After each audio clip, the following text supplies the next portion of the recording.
UAE వేదికగా జరుగుతున్న ICC women's T20 world cup లో ఇండియా తన ఫస్ట్ మ్యాచ్ న్యూజిలాండ్ తో ఆడింది. ఇండియా మరియు న్యూజిలాండ్ మధ్య జరిగిన మ్యాచ్ లో ఇండియాపై న్యూజిలాండ్ 58 రన్స్ తో విజయం సాధించింది. న్యూజిలాండ్ కెప్టెన్ డేవిడ్ టాస్ గెలిచి బ్యాటింగ్ ఎంచుకోగా న్యూజిలాండ్ 20 ఓవర్లలో 160 రన్స్ చేసి 4 వికెట్లు కోల్పోగా చేజింగ్ లో భారత్ 19 ఓవర్లలో 102 రన్స్ కి ఆలౌట్ అయింది.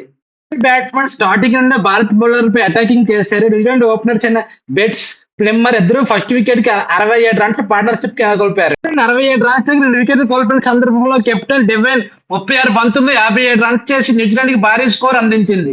స్టార్ట్ చేసిన భారత్ రెండవ ఓవర్లలో ఓపెనర్ సఫలీవరం వికెట్ కోల్పోగా ఆ వెంటనే స్మృతి మందన, హర్మన్ ప్రీత్ కౌర్, జమీమా వికెట్లు కోల్పోయి 55 రన్స్ 4 వికెట్లు కోల్పోగా ఆ తర్వాత వచ్చిన బ్యాట్స్మెన్ ఎవరు స్టాండర్డ్ అవ్వకపోవడంతో భారత్ 19 ఓవర్లలో 102 రన్స్ కి ఆల్అౌట్ అయ్యింది. బ్యాట్స్మెన్ లో ఎవరు కూడా 20 రన్స్ కూడా స్కోర్ చేయలేకపోయారు.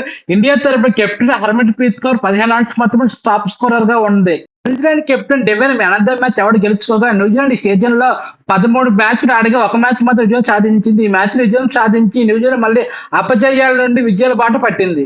ఇండియా ఈ సీజన్ లో 17 మ్యాచ్లకు గాను 11 మ్యాచ్లు విజయం సాధించి టైటిల్ ఫేవరెట్ గా బరిలోకి దిగిన ఆయన మొదటి మ్యాచ్ లో న్యూజిలాండ్ చేతిలో పరాజయం పాలైంది. ఇండియా ఈ వరల్డ్ కప్ లో సెమీఫైనల్ క్వాలిఫై అవ్వాలంటే ఇంకా మిగిలిన 3 మ్యాచ్లు తప్పనిసరిగా విజయం సాధించాలి. అంతేకాకుండా ఇండియా నెట్ రన్ రేట్ కూడా బాగా ఇంప్రూవ్ చేసుకోవాలి.